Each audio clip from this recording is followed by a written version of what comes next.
WLFE Digital Broadcast Network is on TV. You can watch all of our shows on WLFE-DB.com.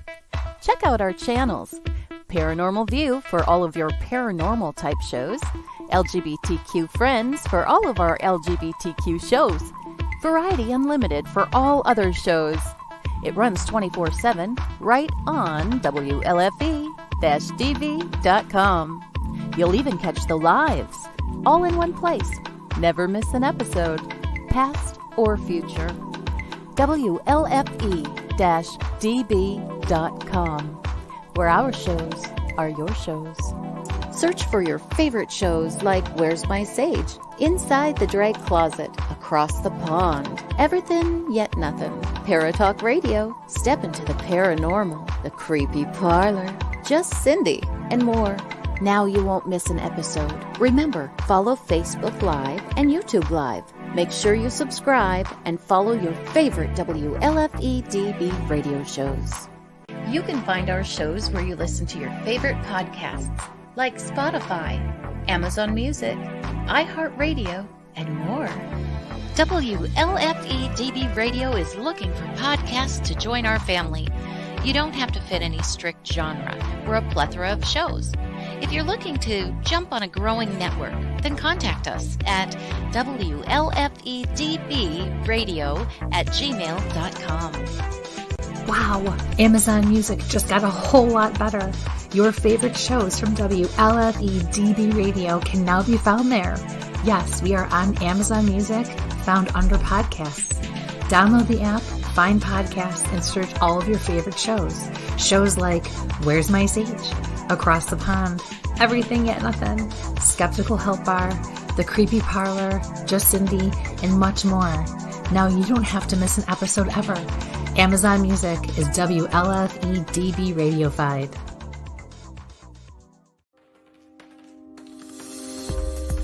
More from WLFE-DB Radio Network after this.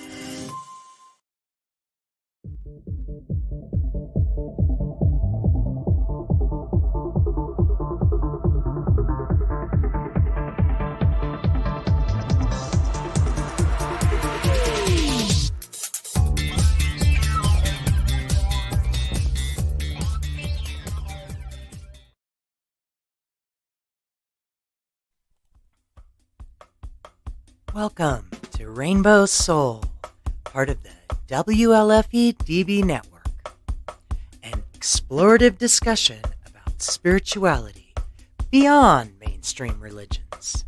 Hollis Taylor, author, psychic, astrologer, and alchemical mage, brings their non-binary perspective together with fellow drag king and trans man LaCrosse Ortiz, a Jewish Taino with spiritual background of exploration that has led him to an atheist perspective.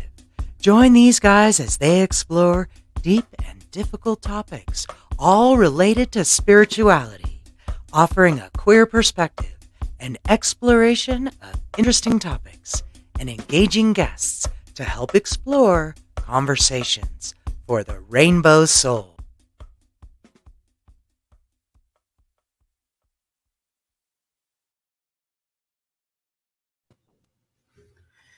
Hey, How is ya? Welcome. I'm so glad to have you with us today. We have a very special show ahead of us tonight. And I am, just so you know, I'm Hollis Taylor. I'm the author of Divine Androgyne. It's a sacred path for gender variant people. I'm also a coach, a psychic. I do astrology readings and tarot readings, medium readings. You can find them at my website, divineandrogyne.com. And I am honored and just blessed with my co-host, LaCrosse Ortiz, my fellow drag queen. Hi, I'm LaCrosse Ortiz. I am a Taino Jewish atheist. I kind of bring that perspective, the perspective of being spiritual without believing in a supreme being. My gift is I consider myself a detective. I do dream interpretations to the best of my ability. I'm not that great, but I try. Yeah, that's me. Well, I'm so glad you're here, and already people are showing up. Joe. This is Joe. Thanks, Joe. Oh, I'm sorry if I didn't answer. I'm Just like Joe sorry. was trying to call you Yeah. lacrosse and you didn't hear it. I'm like, oops, But sorry. maybe after the show. Thanks for being Yeah. here today, Joe. And I am so excited about today because one of my favorite people. Oh, we don't want to forget, if you have a dream that you want lacrosse to interpret, get it together, type it up. Yep. And at our first commercial break, when we come back, lacrosse will do a quick dream interpretation for whoever posted in the chat first. Yep. And I can see all the chats on all the networks we're posting. So whoever's on there first, just post your dream. Just put, this is my dream, and I'll find it and we'll give it to lacrosse, okay? Okay. And at the end, I'll do a tarot reading, okay, for the whole group. And so I've been so excited about the show, and wow, because this person is a person that touches my heart in a special way. And I think that we don't always know who those people are going to be until we really talk to them or vibe with them in a way. So today we are going to have the person that wrote the foreword for my book. And the reason I asked him to do that was because, in my opinion, he is an amazing LGBTQ mentor, elder, person that's been around a little longer than I. And in my opinion, I like to know those people because I want to harvest their wisdom. I want to not make the same mistakes. And I also want to see what they've learned, because I know over time you learn things. And I think you probably know that, right, lacrosse? Yeah. After some time, right? And so that's why I asked him to write the beginning of my book, the foreword. And it was a special thing. And in that, on the day, it's a very funny sort of situation, because I was about to get married in a sort of not private, but not really public situation. And my wife and I both enjoy Orion, and so we reached out to him, Orion Foxwood, and we said, "Hey, we're getting married." And he was like, "Oh, fantastic." And he had also written this poem for the foreword in my book, and he wanted us to hear it. And so he sent it to us while we were there. And it was read during a magical event right after we were married, as sort of the confirmation. So I'm going to read it to all of you. The universe. The stars become the universe. What is this starlit flower blossoming within my brain? Rooted in dust of a fallen tower, unfurling, fragrant, and unstained. What is this luminous presence, old when the stars were born? The whispering wisdom of a dreamer, a rose without a thorn. Sweet fragrance of the knowing of stars that came to earth, awakening a glee as I became we. And guilt melts into mirth. For the sake of love, we divided to journeys, to places unknown. For the sake of radiance embodied, we've walked this path of bone. Becoming the art of the internal and the universe with human feet, extending the reach of the river of stars, seeing radiance in all we meet. The flowering light ignites me as my soul cage falls apart. For now the love that made me consumes me in this heart. The life we live and the gifts we give that births what we call true are manifest as cursed or blessed, and words are reality's glue. A new age is upon us. It's awakening from within. It will not hide or fools abide or be shamed or mocked as sin. The child of promise, centered in all, will not be shackled down. It's odd, it's queer, it's far near, and offers a sovereign crown. That's one, that's true, that's me, and you ungluing so we may heal. Sweet fragranced flower at the center of the whirling wheel, and time and mind will help us find the we that sits in peace. As the holy child will reconcile and grant you final release to the love that made you and is making you all the time become the life within you, the sacred Androgyne. And that is by my favorite magical person, Orion Foxwood. Oh, that's I'm going to beautiful. bring him out to the show. Beautiful. Hello. Welcome, Orion. Hi there. How are you? I am fantastic. I'm so glad you're here. It's a blessing to be here. Thank you. You see, you catch me in the woods. I see you. You're like in the forest. I'm here in a rainbow forest. I'm in New Orleans. Oh, I'm loving all of them. Orion, why don't we start by you just telling us who you are, about your books and who you are? Wow. Well, ultimately, I'm just a humble servant to spirit, but I'm an author. In fact, I just completed a book that I just submitted and is in the process of being edited. And this one's about stones and crystals and gems, but from an animist standpoint.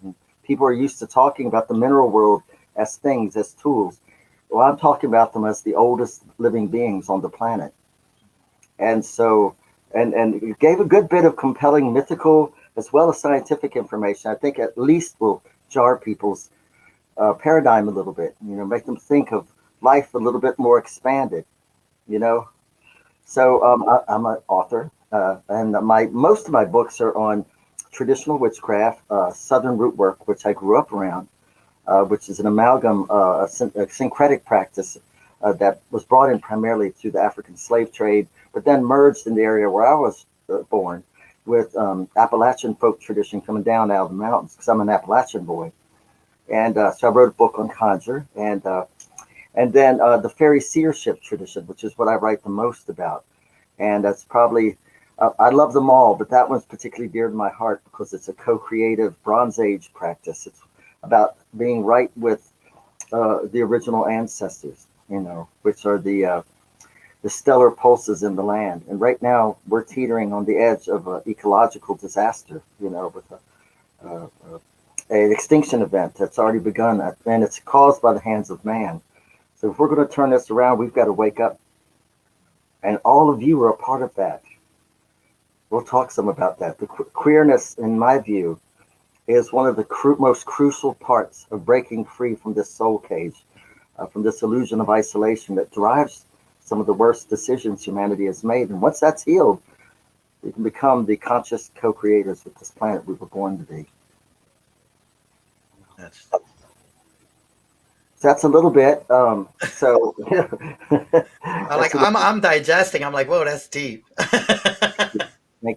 Thank you. Wow. I'm deeply in love with this world. I love our planet. I really do. Like I used to. We had this place out in the woods called Moon Ridge. It was wonderful. And every morning I'd get up and I'd walk out. This was while my hips were working. I have to get bionic hips. So I would go out and I'd get down on the land and I would kiss the land. I didn't do it in the winter, mostly because I didn't want my lips to get stuck. Embarrassing. But to kiss the land, to be with. We Appalachian folks, we don't believe in owning the land. We romance the land. We romance the land. The land owns us. So we'll do what I can to serve our earth. But I do know queer folk are playing a major, major role. Maybe bigger than you may even be aware of how sacred your role is. Yeah, I was about to say that's a very native perspective, like with the indigenous people, they believe that they are the sacred, the holy, the ones who are supposed to bridge, like be this bridge between people. So yeah, that makes a lot of sense. That's beautiful. Thank you. Did I hear at the beginning of this that you're Taino? Yes. Ah, we should talk sometime. I met an archaeologist once in Puerto Rico who specialized in the Taino Kimis, the spirits of the mountains. And uh, we come from a proud and beautiful ancient people. oh, thank you. Yeah, they're in something. They are something. It's beautiful. Every day it's learning something new about it. Oh, yes. Oh, yes. Well, much honor to your ancestors. Oh, thank you. Thank you. Thank you for being born. Unless Oh, you knew, I'm thankful for your birth. You incredible. Well, I am definitely, my soul is connected to the souls of the people that were forgotten, the drag queens that were murdered and intentionally forgotten of their families, the queers that have been left on the streets, the souls that are forgotten. And I have consistently stayed connected to them in my journey through ancestors and blood work and stuff like that. Even when I try to think about what my bloodline is, that's what I come back to, that I'm supposed to be. And I have had ritual to keep my soul connected to those ancestors. Mm. Those are my ancestors. No longer am I connected to my bloodline. I changed a lot in my bloodline when I left my family. And as they left me, right, for being me. And that's okay. So everybody, I think some people are very connected to their bloodline. And then some of us, well, we don't, it just doesn't happen that way for us. And instead, I had something else, and it has been really beautiful. And for sure, I definitely do have some blood connection to the Appalachian Oh, people. But interestingly, hoodoo voodoo is exactly the type of ritual that I had that disconnected me from my bloodline because I was shunned for being queer. Um, and so I said, okay, good. That's what you're going to do. Then that'll be fine. It's interestingly that right after that, I walked lacrosses will vouch that our drag family is a very special family. And I walked right into Jade DeVere, and the drag family scooped me up like I was a lost little lamb, and I became Jade DeVere's first drag son, and have been connected now to the DeVere family in Pennsylvania that's begotten quite large. So I will say that if you're one of those people like me that feels not connected to your bloodline, whatever that is, but that's okay too. Maybe you're connected to the lost souls of the world, like me. I was definitely a drag queen in past life. So you weren't lost. You knew where you were going. You just didn't know you knew where you were going until you knew. You, right. you were So never lost. and I think it's interesting as a witch to just be who I am and to be, as a witch, as a mage, as an alchemist person. And I think one of the very special things, Orion, that about you is that what your view of being queer, because some people, like we had some other people on the show that think queer is kind of, well, queer weird, in a way that they're not even sure how to integrate it into the very binary system that has been created. And one of the things that first impressed me about you was that you didn't see being non-binary as weird at all. And in fact, it wasn't strange at all to you. So I want to just bring that up and open it up for you to talk about what it is to be queer. Absolutely. That would be a joy. You know, when you said what you said about your journey, it reminded me I had written for an anthology. And in this, I was writing as a queer witch. And so I kept thinking, how do I want to start this? I want What's and a little something to give a little message of who and how I am. So I started it out saying, I'm a witch of the worst kind. I'm a queer witch. I am an eggshell in the omelet of convention, a grit you cannot ignore. They liked it. We are a grit that convention cannot ignore. We're not here to make them comfortable. We're here for them to be uncomfortable.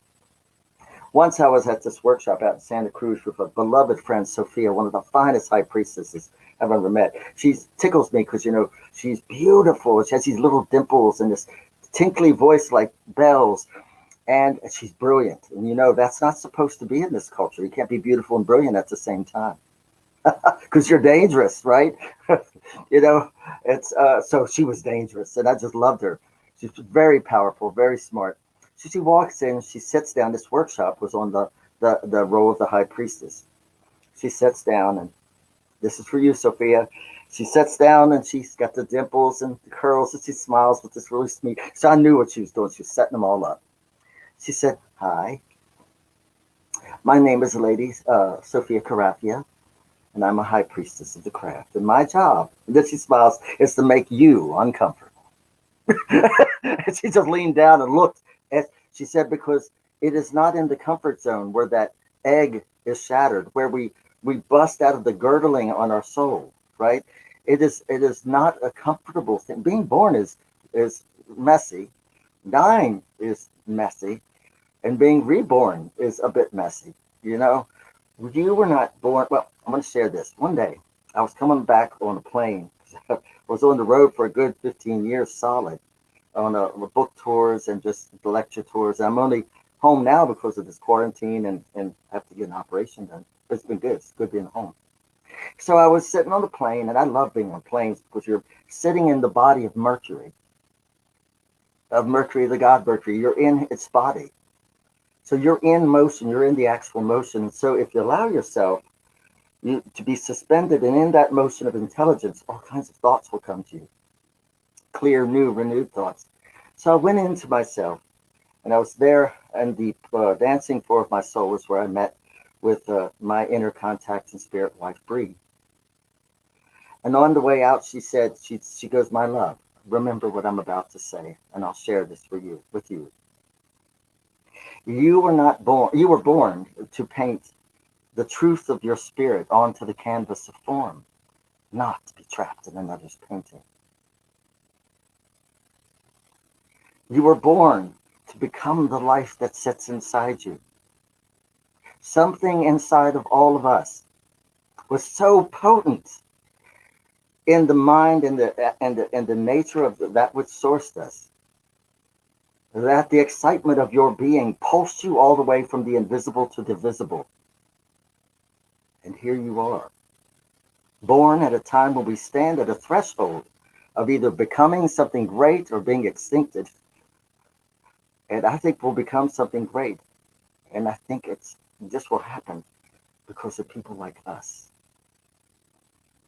So there's this concept of fluidity of consciousness. Now, in my tradition, humanity was born through a bringing together of divinity and terrestrial being. Now, if we even go by the biblical legend, or we could go by the ancient Greek mythical legends, because they're saying the same thing, and others, where there's this concept of humanity being born by sort of a benevolent conspiracy between the deep mother and the high father. And it looks sort of like this. A handful of clay, humus. That's where it comes from, humus. A handful of clay is lifted up. It's shaped into the fashion of our form. And then all of the inspiration of the heavens is breathed into it. So, one thing we now know, because I just, as I closed the writing of this book, I was going, I wonder what science has to say about what the myths are saying about our creation. And lo and behold, we now know that we were born. The first prebiotic aspect of our existence was mineral. It was the minerals coming together as a pathway for us to come into. So what happens, meteorites bring in like enzymes. I don't remember the exact stuff. It was stuff from down, comes down, but it can't become life. It can't organize. It can't do anything without a type of pathway that it comes through. It has to have walls for cells, it has to have something for containment. Well, that something came from the mineral world. So we were literally fashioned from the clay. Now think about this. The minerals of our world all came originally from space. In fact, did you know that the iron, all the iron in the universe, no exception, comes from burnout stars? That's the only place iron comes from, including the iron that's in your blood right now. Take this in. We are stars with human feet, encountering starlight in all we meet. Know this, grow this, and ignite, and the stars will guide you to the darkest night. Don't you wonder sometimes when you're looking at the heavens at a star, maybe you might be thinking, am I from there? Is that star looking down and going, have I become them? Also, something to know, 50% of the water on our world is older than our solar system. You heard correct. 50% of the water here. That means 50% of the water in your body is older than the solar system. You're filled with iron from stars that have been burned out. And a great deal of the other elements that are in you, the minerals, all originated from other worlds. You are heavenly born, passing through a terrestrial form. So, something pulsed all of our presence here, so exciting. You were so excited, and I was so excited, either that or nosy, that we had to be born at this threshold where humanity is reaching beyond itself. Where now we're looking at going to Mars, we've gone to Mars with our satellites. They're even talking about potentially terraforming it. We're thinking in ways we've never thought because we were born to step onto the stars. We were born to step onto other worlds. We cannot go undivided, or we must be undivided in going. We cannot carry the disease that sets in the heart of humanity that works like this. And this is where you come in. Really, you were already in there, but the evolution of humanity that's caused us to think of divisions of men like this, women like this, gay people, straight people, woo, all of this craziness, all this illusionary stuff. It's all based in something called the illusion of isolation. Now, some years ago, I asked my spirit wife, I said, I have to know what the core wounds are in the heart of humanity. Because I would go and I would teach in front of groups, sometimes 500 people. They'd be all lifted up and they're feeling good, and they'd leave, and I felt good. I was able to inspire them some and bring them into themselves some. But then the next year I'd come back and they were the same way or worse. So, as Martin Luther King says, a half-truth is a whole lie. I could not give a Band-Aid, only to come back and see them wounded again. So I went to my spirit wife and I said, I have to know. There's a wound that sets in the heart of humanity. And I need to know what it is because I cannot serve a half of a healing. I can't do it, knowing that they're just going to hurt again. She said, I cannot tell you. I can only show you it inside you, but you may not survive. Most don't. That was inspiring. But I said, well, I'd rather die an honest man than live a half honest man. And she showed me. And here's what I found. And this, I promise you, it all strings together. There's a core wound in the heart of humanity that's a part of our rapid evolution. And it seemed to have come when fire came into our world, because with fire we evolved so quickly.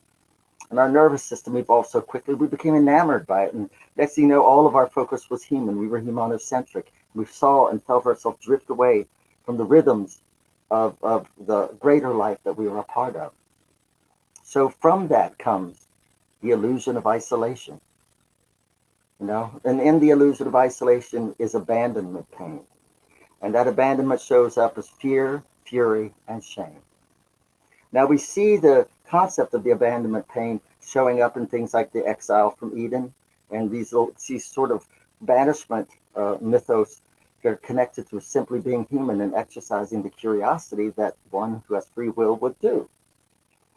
So so here we are. The other core to us, the illusion of isolation, the desire to possess, the resentment of change, and the desire for absolutes.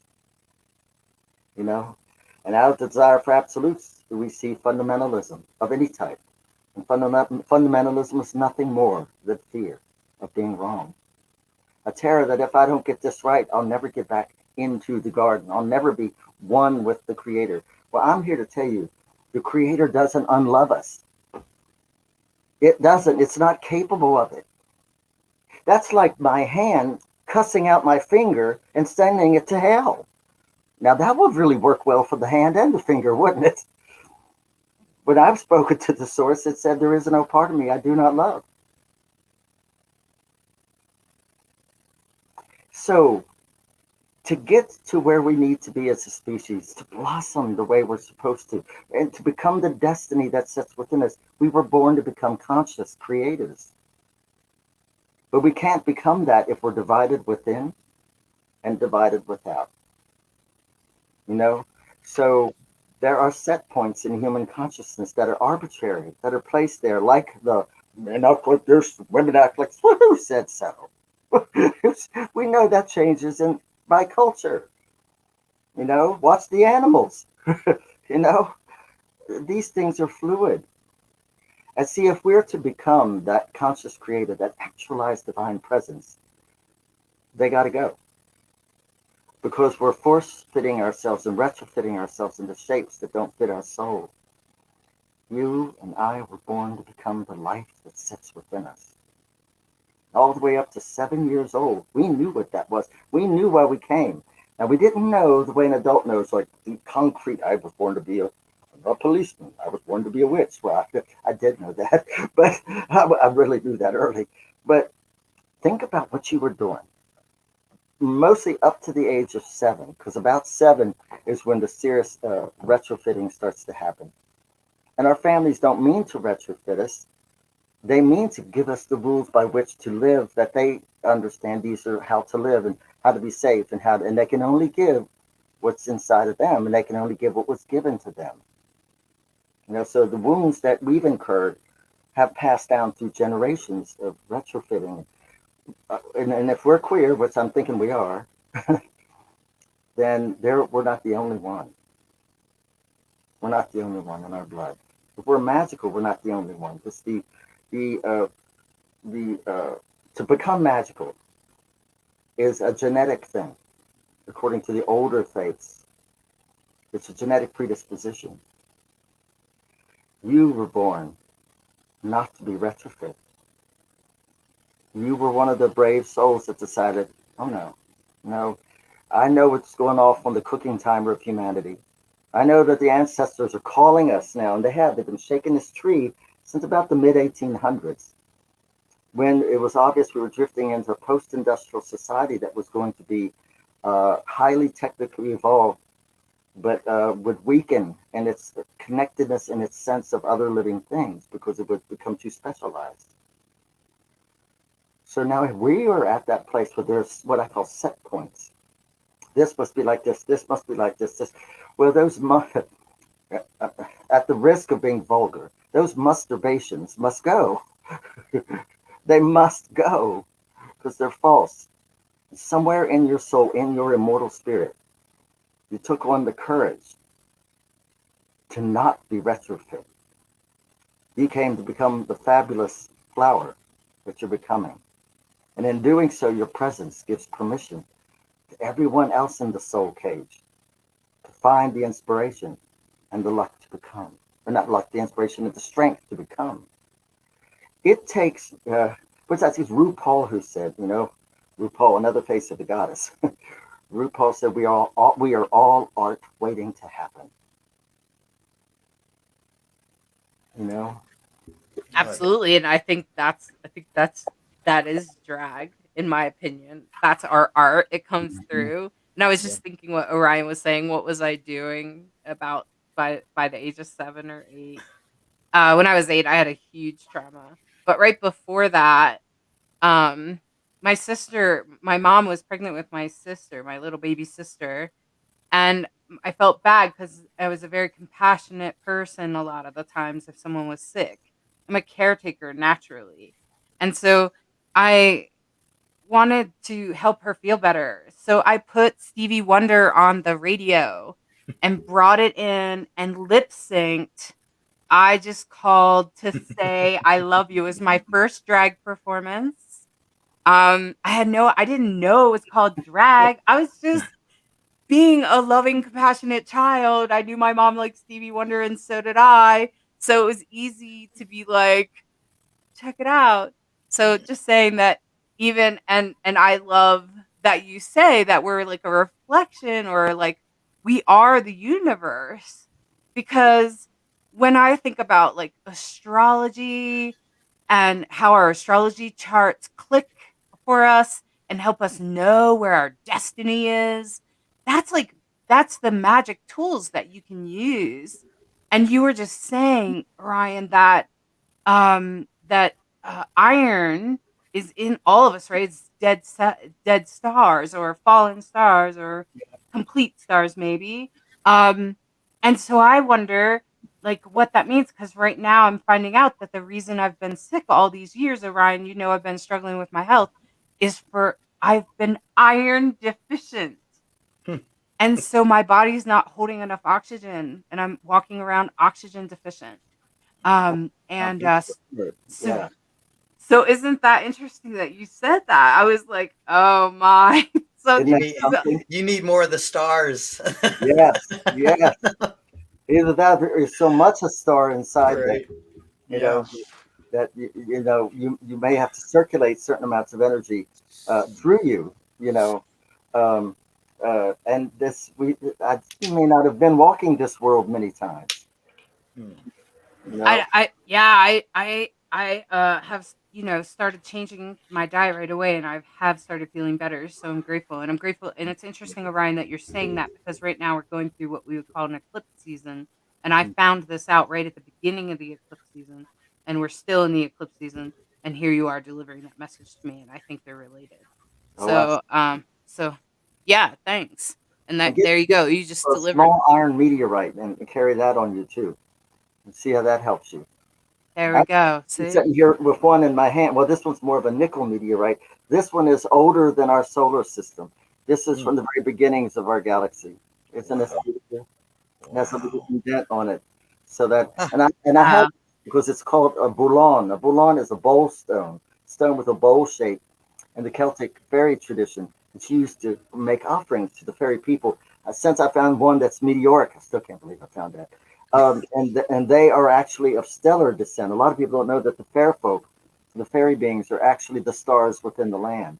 You hmm. know, and they all things. Have y'all noticed that everything that's considered holy, spiritual, or powerful, it either has a halo, glows with light, arrives on balls of light, um, or like the jinn made of smokeless flame, the fairy people made of liquid flame, liquid light, the angels made of fire. This is plasma. Plasma.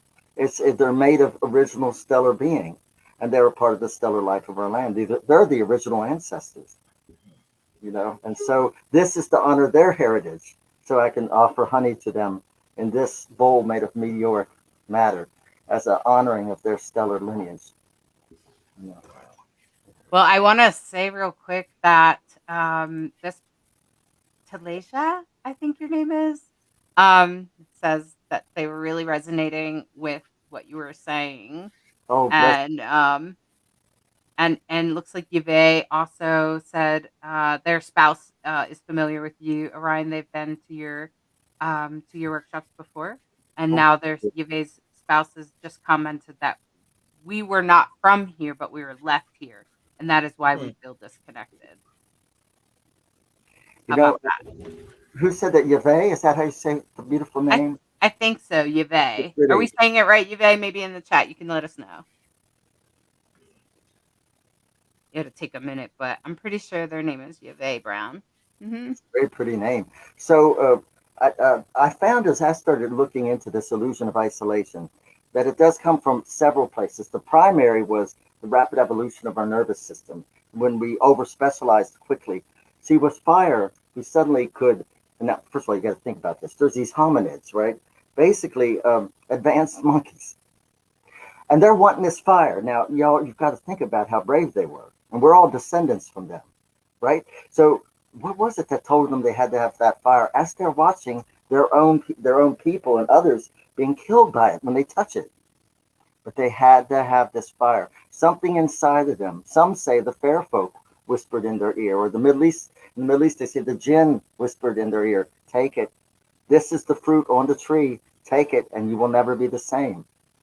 And they took that fire, and with that fire, they were able to travel now from warm climates to cold climates. They were able to fend off animals at night that otherwise would kill them. So now they're searing through the night. But even more important than anything, they could cook their food. And with that food, they killed off parasites. And now they would live longer. And they freed up proteins that simian brain was waiting for. And it got it, and grow it did. Fire now, we have to reach back to fire to pick up the piece of the mystery that we left behind. We evolved quickly. Now we have to go back and pull up the star mysteries. This is one of the reasons I love these fire circles and fire gatherings right now. Isn't it interesting? We're being summoned back to our source, to orbit around it like a planet around the sun, gathering up what we forgot as we evolved so quickly. You know, cannot bless the fruits and curse the roots. So we have to go back and bless that and bring that up with us so that our fruits of who we become and what we become can become illuminative again. I have like a question, like when you speak about divinity, like I'm an atheist, but Also deeply spiritual. yeah, that's what I'm saying. It's like when you were talking about how the creator like wouldn't cut its own finger off, like it doesn't make, which is totally 100%. And like in my concept that I have in my brain, it's like that with energy. I can't just use my left arm and just use it to death without giving it a break, and then using my right arm, or using the energy, like always giving, and then not being able to receive any. So like when I think about that, it's that it's not so much this give and take, it's more like this give and receive. I hate give and take. It's an awful Yes, I agree with you. concept. It's like I give, and then if you're willing to give, then I receive. But it's like that with energy, so I guess my whole point is like, when you speak of plasma, is that pretty much the same thing right there, like an energy? It is. Okay. All that's animated in our world really is animated through energy. And all the energy that we have circulating through us pretty much all comes from the sun. We have the light that falls from the heavens, right? And those little rascals, they work hard to get up to the surface. It takes them something like 2 million years for those little guys to get up and then jump off the sun and then get to the nearest, heavenly body, right? And so that light, as it falls down, a great deal of it is gobbled up very quickly by the ocean. And then a great deal is gobbled up by the green world. The green world strips it of that white band, which is the radioactive band, and then it turns it into things like carbohydrates and sugars. And it turns it into the food we can eat. It combines the divine, the ever-arriving lights, right? With the ancestral wisdom that it draws up from the ocean of soil. See, in the fairy tradition, there is a teaching that we are born, life is born from 3 oceans. One is the ocean of, the ocean of blue. I got to get the colors right. Yes, the ocean of blue, which is the sky above and the ocean of water. The other is the ocean of green, which is the whole green world. And then the other is the ocean of brown or black, which is the soil. And the soil is made up of the digested wisdom of everything that has ever lived. And the plants are drawing that ancestral wisdom, and it comes out to us as something we call vitaminos, which is vitamins, which means little life. That's what vitamin, vita, which is like minos, means small, little life, and other things that the plants give us.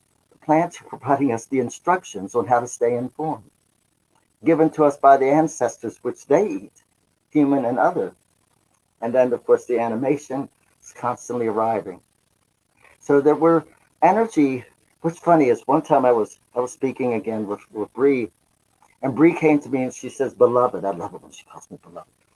And she says, "Beloved, You're already immortal and you don't even know it. And I said, I am. And I'm thinking, me, all right. I did something right. She said, no, I don't mean just you. She goes, all of you are already immortal. You don't even know it. She said, you're not as solid as you thought yourself to be. Now, this think about how she said that. You're not as solid as you thought yourself to be. Meaning we have thought ourselves into a state of solidity that's far too constricted, far too dense than we're supposed to be. We're supposed to be much more fluidic. And this is where, again, where y'all come in, right? So let me say something to this, because this is where I love queer people. I do. I love queer people so much. We're courageous. We're audacious. We dare to obey the life that's within us. How much more heretical can you get? That's wonderful, right? We have a personal relationship with the divine pulse that pulsed us here. And we make it the authority of our lives. And that, like anyone who's dared to become original, or as the high priestess who trained me, she was an incredible woman. She was a burlesque queen, and we're talking early burlesque. She was friends with Gypsy Rose Lee, the mother of burlesque. Oh my God, she's incredible. She told me one day, we were sitting around, and she's the one who trained me as a high priest. She said, Orion, be original. The world worships originals. And at first I didn't get what she meant, right? Because I was young. And after a while, oh my God, I got it. She said, don't retrofit. Don't become what you see in the world. Become what you see inside. Be inspired by the world. She said, but where the world doesn't give you permission to be you, get out of that part of the world. You know, or as I say, cactus seed do not grow well in tropical soil.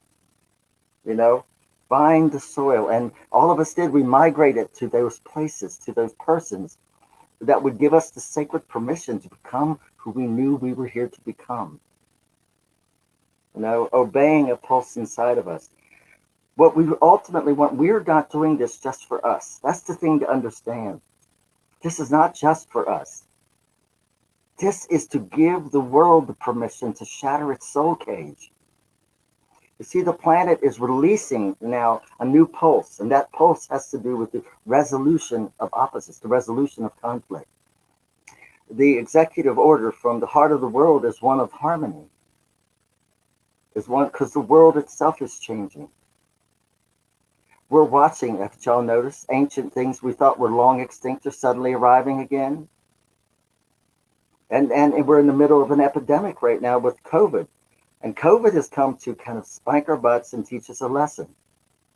Now, I went to Brie and I said, was it born of a lab or was it born by nature? She says it doesn't matter.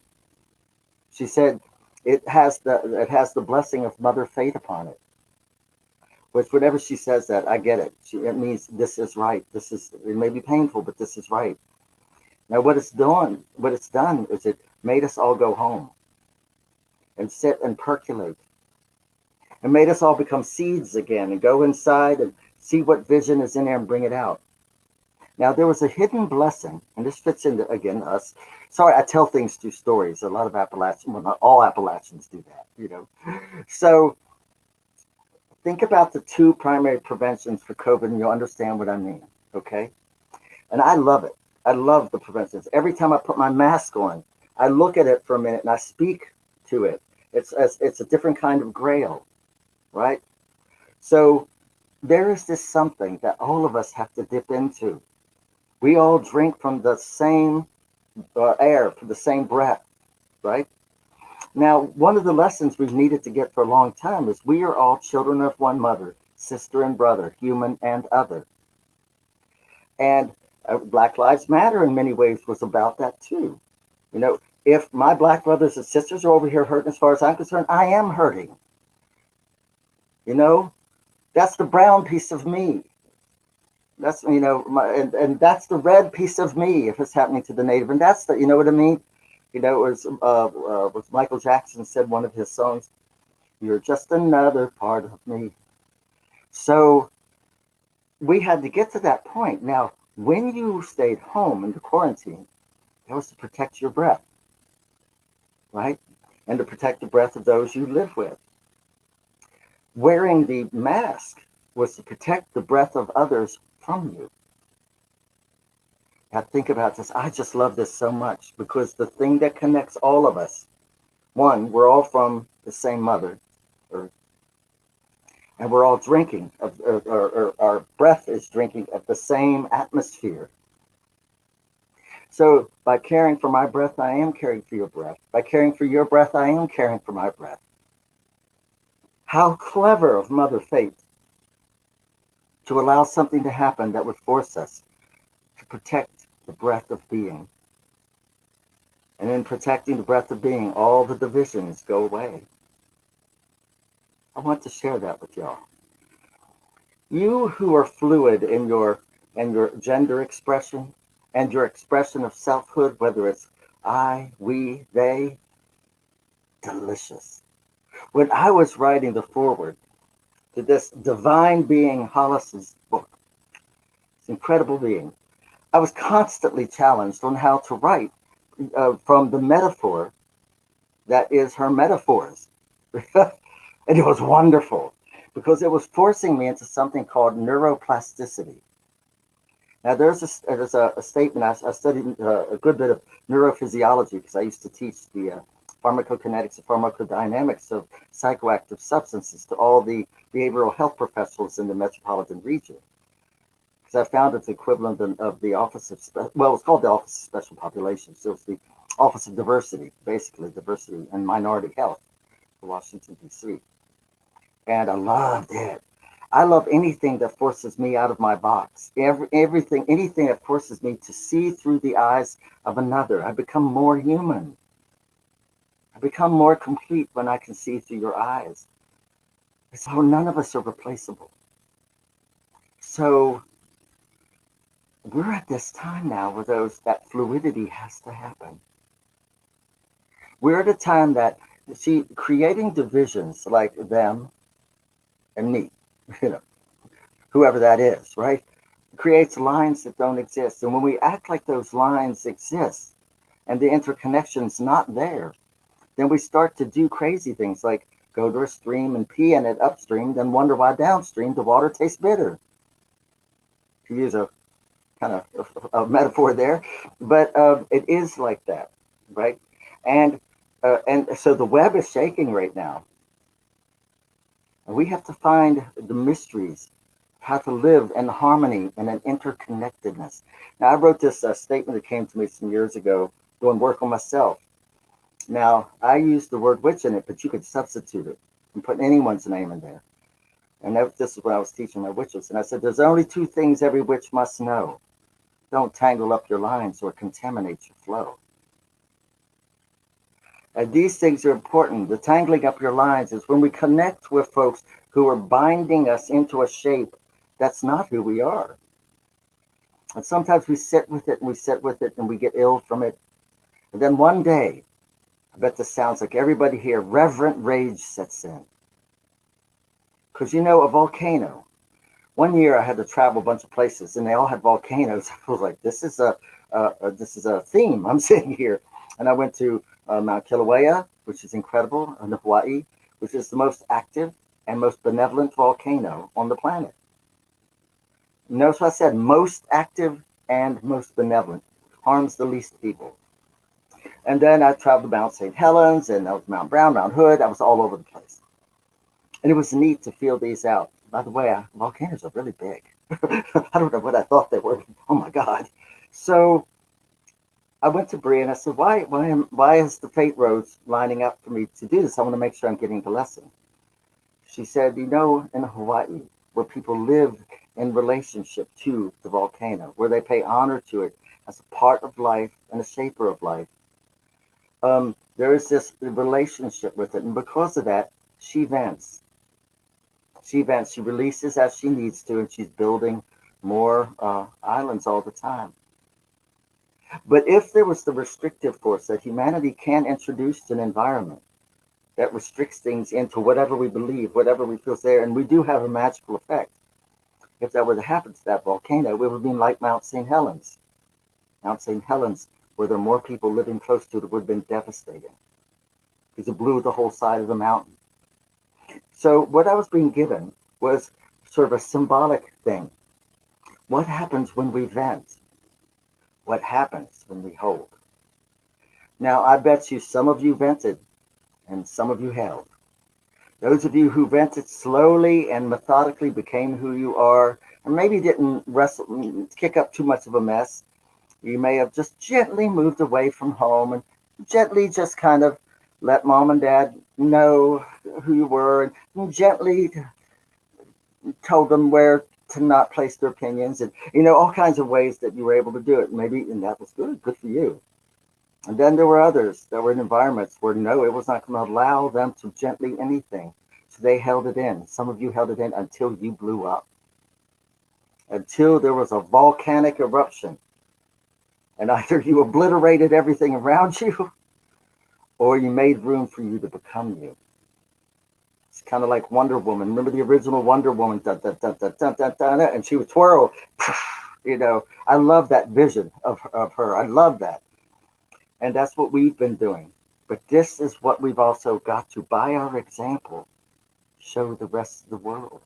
Dear shelved dreams, shelved answers setting inside of people who never speak. Wayne Dyer, the late Wayne Dyer, who was someone I just loved. He was a human consciousness pioneer and wrote many, many books for Hay House. One of his great pieces of wisdom, he said, don't die with your song unsung. Don't die with your song under your tongue.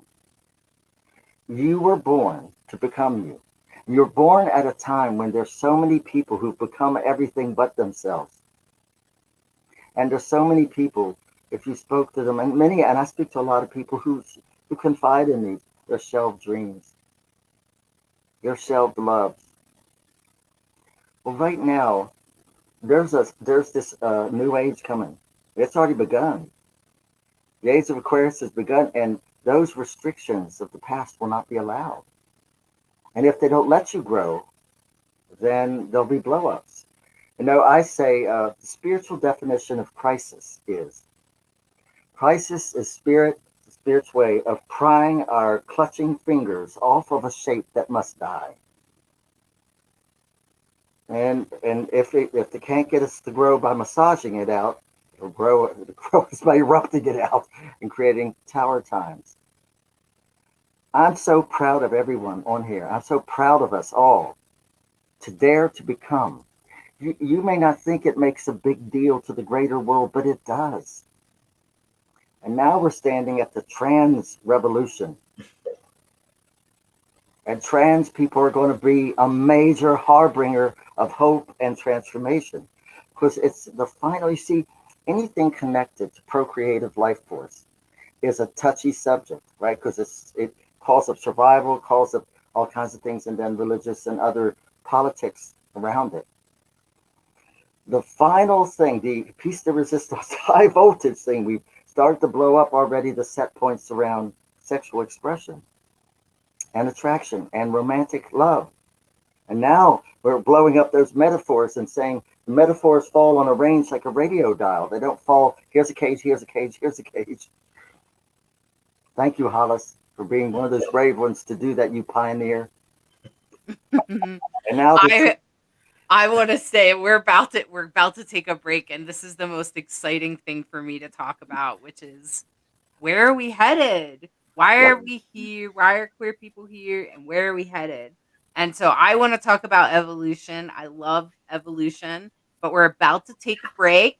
And when we come back, by the way, Lacrosse, Eve, by the way, that's how we pronounce Eve's name is Eve.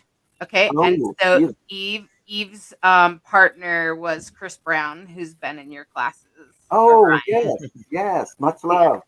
I thought I would say something.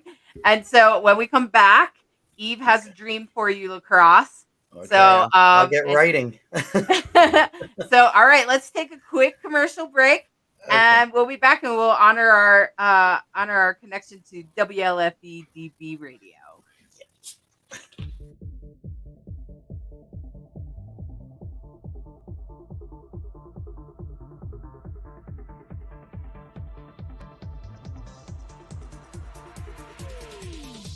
WLFE-DB Radio has LGBTQ shows like Across the Pond, Rainbow Soul, Everything Yet Nothing, and Inside the Drag Closet.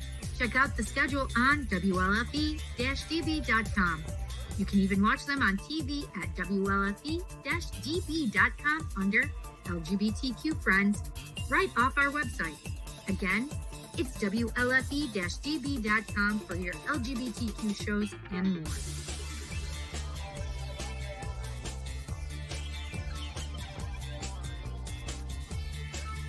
WLFE-DB.com, where talk radio is a whole lot better.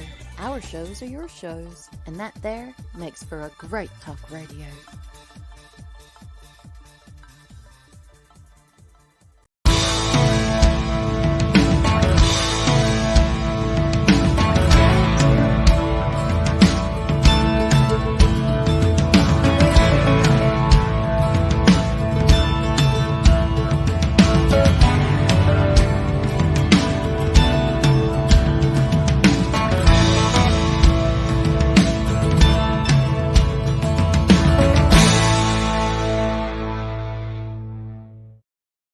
Oh yeah, life just got sweeter now that WLFE-DB has merchandise. Show your support by purchasing your t-shirts for WLFE, Paratalk Radio, Inside the Drag Closet, and more. But it doesn't stop there. T-shirts, coffee mugs, tanks, buttons, cloth bags, and more. Go to WLFE-DB.com. On the top bar, click on the merchandise tab and bam, there you go. You got merch. Support the shows. WLFE-DB.com. Welcome back. I want to go ahead and read Eve's dream for our listeners. The only question I do have is if that is the end. Okay. So let's read it out loud so the listeners know what we're talking about. I had an odd dream that I was looking for a specific relic that was important to find. They were all dumped into a glass display case rather than respectfully displayed, which bothered me. The sixth person who was there suddenly put a light lavender colored long natural beads on me. And I said, no, that isn't the one I'm looking for. That belongs to a voodoo goddess. And I resumed looking through the relics and organizing them to be treated with respect while I looked through them. But the beads, and Eve says that's where I woke up. Okay. All right. I wish I knew which goddess that she felt it belonged to, like which goddess resonated with her in her dream that it belonged to, because there's different voodoo goddesses, representing different things. So here's my take, and here we go. The relic, a relic could be wisdom, spirit. I think lost part in typing. Yeah, that's what I was thinking, that a piece was lost in typing after the beads. But I mean, if you want to put it in there, and I'll tell you what kind of sits with me so far. Relic is something ancient, it's something ancient. It's something old. It could be wisdom. It could be a spirit. It could be a soul. So, the fact that maybe you were looking for wisdom, maybe you were looking for a spirit or a soul, maybe you were looking for something. Then it was displayed. It was exploited. When I feel that it was in that glass, case, it ended up being exploited. So whatever it was that you were looking for, you felt has been exploited. Okay. Like Snape. Okay. If you want to read that. I can't hear you. I don't know why you couldn't hear me there. Okay. Yeah. So Eve said, but the beads immediately began to move like snakes and wrap around me, forming a beaded robe over my bare skin. So I would imagine it's the voodoo goddess that has to do with snakes. Mm-hmm. Which was odd, as I had not even been without clothing prior, as far as I knew. It was not able to be removed, but I was disturbed as I could not find the piece I knew I needed to find, and was a bit confused by this other piece and what I was to do about it. Okay, that makes better sense now. Yeah, okay. oh, okay. You felt that the wisdom that you were looking for, or the spirit or the soul, had been disrespected. Okay. It's supposed to be something private to you, and you felt that it was exploited. Now, if we're talking about the voodoo goddess, well, then that's definitely like of snakes. Snakes are change, snakes are transformation. And the fact that it wasn't removed, basically what you were looking for, you didn't get. You ended up getting maybe what you needed. So in a sense, we don't always like to get what we need, and we want to get what we want, but yet you were still upset because what you were looking for, it was sacred, and it was ancient, and it was beautiful, but maybe that wasn't what you needed. What you needed was the lavender, because the lavender color is peaceful. So it's trying, I guess maybe the universe is trying to peacefully telling you, no, you don't need this. What you need is this. And even though it's a snake and it's going to wrap around you, don't look at it so much as it's smothering you, or maybe wrapping, like hugging, or trying to comfort you and teach you what you need to know, not what you want to know. So I don't know your spiritual walk, but that's, but that's what I'm getting from it. You want this, and you feel that it's being exposed and it's being exploited, and you feel that it should be more private, but maybe it should be more exposed and not so private. Maybe that's how you're going to learn, if you put it out there, whatever it is you're seeking, and then you'll be able to, you can actually get what you really need, not so much what you want. I don't know if that makes any sense, because that's just, and I know it sounds all over the board, but that's pretty much what I'm getting, is what you want is not necessarily what you need. So you got to put your inner turmoil about it kind of to the side and focus on what you need and not so much what you want. And then you'll be able to be more at peace with it. And then you could get what you want. It's kind of like you can't have the cookie right now. You got to wait till after you eat your dinner, even though you don't want dinner, if that makes sense. So I'm trying to simplify it. Hey, Lacrosse, I looked up that goddess that we were just talking about, and her name is Damballa, Damballa, is the goddess that has a lot to do with snakes in the voodoo tradition. And let me just give you a little quote from Wikipedia. You could look it up, Eve. I encourage you to look more up about this goddess, because then you can probably get more wisdom from that. Right. Damballa is seen as benevolent and patient, wise and kind, which is pretty much what you just said, Lacrosse, yet detached and removed from the trials and tribulations of daily human life. Wow. Their very presence brings peace, and they represent a continuum which is at once the ancient past and the assurance of the future. Wow. As a serpent, and due to their extreme age, they do not speak, but may whistle or make a soft hissing sound. So just wanted to let you know the facts about that goddess. So I hope you look it up, Damballa, Damballa, and I'm sure you find some more wisdom in there. Right. Oh, and so Eve said, yeah, part of my confusion was feeling like I was inadequate for the robe due to my heritage. Okay. Maybe that's why you ended up naked in the dream. First off, if it's your heritage, you're not inadequate to your heritage. It's your heritage. There is no adequacy or inadequacy. It's yours. Nobody can give or take that away. So you shouldn't ever feel inadequate about your heritage. If it is yours, you embrace it, you take it, and you run with it. So. Well, I think that was well done, Lacrosse. Thank you. I think that was really a intense dream. Sounds like an intense dream. Yeah, it was. I thought it was interesting when I seen that when you were talking, and I was just listening to you and just looking up this goddess, and there was a quote, at once the ancient past and the assurance of the future.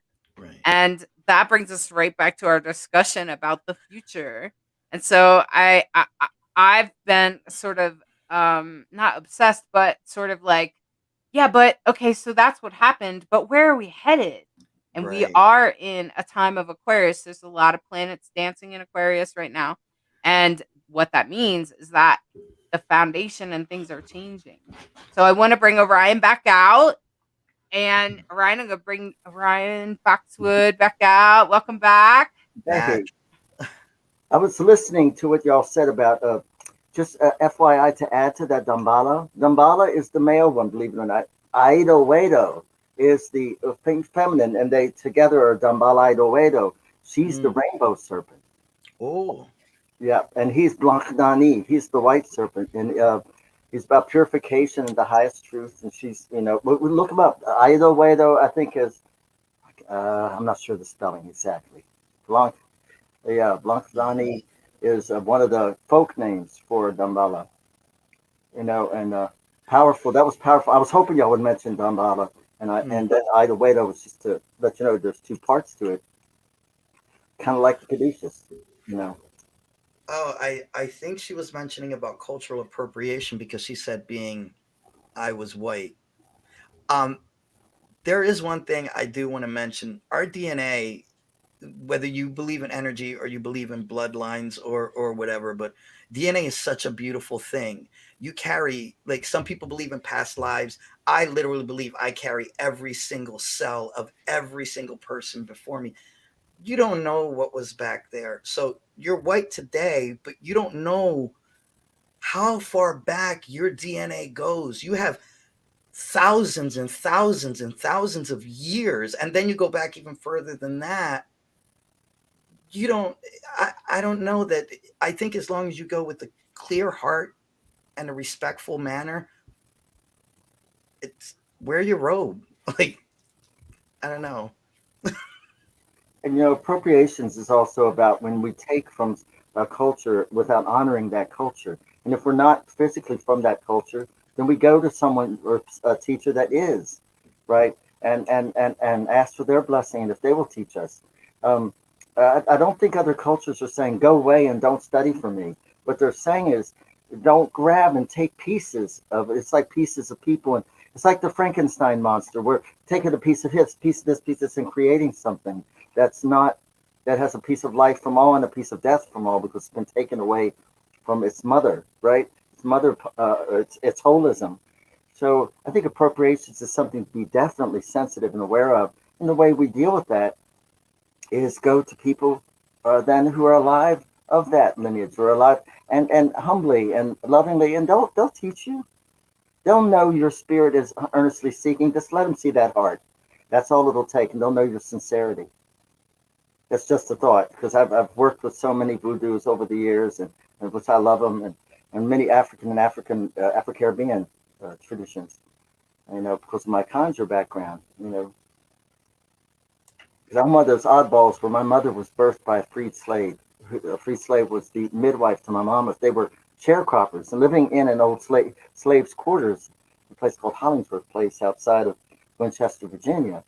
And they didn't have money. They were poor. They couldn't even afford the other OR, right? And so you couldn't get no doctor, and this wonderful woman that I grew up with, I only knew her until I was about maybe 5, maybe a little older. And she was the daughter of an adult. Her mom had been freed. And so she was a little girl, a very little girl when they were freed. You think of that as so distant, yet it's not, not at all. I have cannonballs sitting in here that we dug up in our garden. Does that give you a hint of how close it was to my culture? So just give honor, but be true in your heart and speak to people from that place. You'll be fine. In fact, this makes me think of a recent conversation that I had with somebody that I actually was thinking about. I was asking them to be on the show, and they said that they don't do traditional things. And I was like, I didn't ask for tradition. I asked for sacred dance. And sacred, what is sacred, And so, like, that's, I think, where we're headed, is that what what is sacred is it, yes, the tradition is important, and has meaning, but it doesn't really apply always to today, because it's no longer a huge sacrifice, for instance, to give up a chicken. Okay, but it was 100 years ago, and so then it was a huge deal, and now there's other things that that might be a more appropriate sacrifice, because most of us can walk into a grocery store and buy a chicken for $5. So, and that's what I'm saying is that tradition has its important, it has its place, but at the same time, I think honoring the tradition is important, and sort of taking what we learn and integrating that into ourselves, into our own heart and soul. I did that with the Mayan teachings, and integrated what my Mayan teacher had to teach me. And I took that and I was like, wow, I guess I am of the stars. And the next thing you know, I was studying astrology deeper than I ever had before. And in the past year, I've spent a lot of time with the stars. So, and now, of course, like I mentioned before about iron. So I'm thinking, well, maybe I need to spend more time looking at the stars, not just studying them.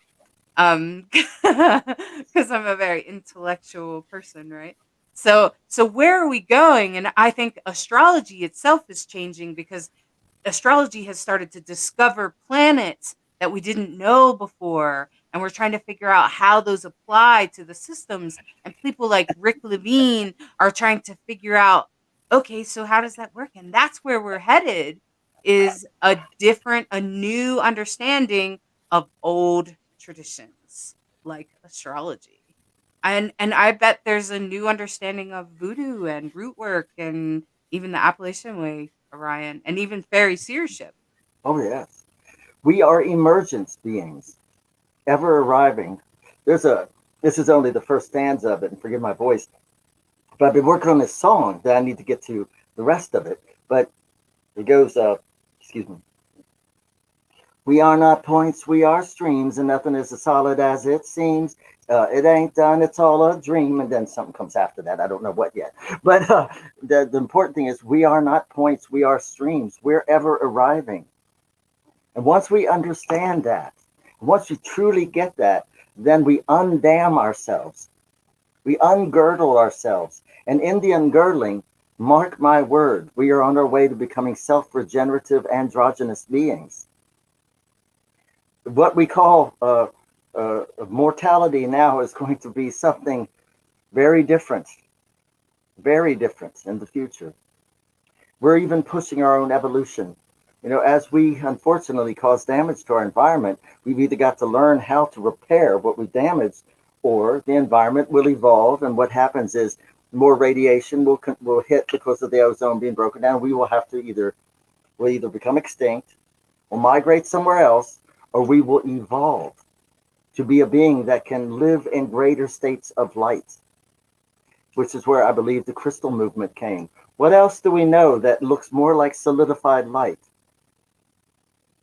And how crystals evolve is they are literally a perfect geometric pattern that is taking the base stone and organizing it into perfect order, solidified light. So it's one of the things when I was studying for the book, I was writing about the whole thing about minerals being the beginnings of life. These scientists were saying something that I thought was so inspiring and extraordinary. They said, as we have, to the degree we have, gone to other worlds and sampled their minerals and looked at their minerals, and those planets seem to be very different than ours, because there, the minerals evolved and then they stopped. Here, the minerals evolved, and the mineralogy or geology gave birth to biology. And then biology interacts with geology and creates more minerals. So the minerals here are evolving new minerals because of a relationship between geology and biology. And I thought that was extraordinary. It blew my mind. I was just blown away. And so as we move out into these other worlds, we're going to have to expand out of boxes like we've never dreamed, because we can't look at life through the eyes of Earth life. We can't look at life through the eyes of humanocentrism either, because we're going to encounter plasmatic states of life, things that are not particleized. We're going to not be able to see with our eyes things, because we often can't see what we don't believe in anyway. We don't see it. We can't see it. Something is beyond our metaphor, beyond our understanding. I actually think we've been there a long time. already. I think very few things have extincted the way we think they have. I think things shift into other dimensions of Earth life. The Earth is much bigger than it appears. And we're all being called to descend our senses deeper so we can see the pre-existing ancestral patterns and to expand it further so we can see that all the space between moon and Earth is populated and alive. It's all alive. So where are we going? I believe, well, let me say why I believe this. So again, some years ago, Bree and I were sitting in contemplation, and she said, the concept of being made in the image of the divine is not symbolic. And I said, excuse me? She said, being made in the image of God, you are. Everything that the universe has is inside of you. She said, you were born, your species was born to eventually become a conscious creator. This is where magic comes in. Magic is the art of conscious creation and conscious co-creation. Because remember, we're not in this alone. We are the human expression of terrestrial and universal life come together. We are a wave of life on an ocean of life. That is a wave of life on a greater ocean of life. And we were born to evolve our will, to evolve our neurology, and we've done that. But we're coming to the edges of where our biological evolution will start to end, and our energetic evolution will begin. We are changing. Did you know that some years ago, it was an anomaly when they saw someone come into emergency rooms and they do blood tests, and if they showed up as intersex, it was something like 1 in 4,000 babies or something like that. I may not have those numbers exactly right. I'm sure I don't. Now it's something like 1 in 500 or maybe even less. So I used to be in public health. This is called moving from an anomaly to a trend. What does that mean? We're becoming something else. We're becoming androgynous.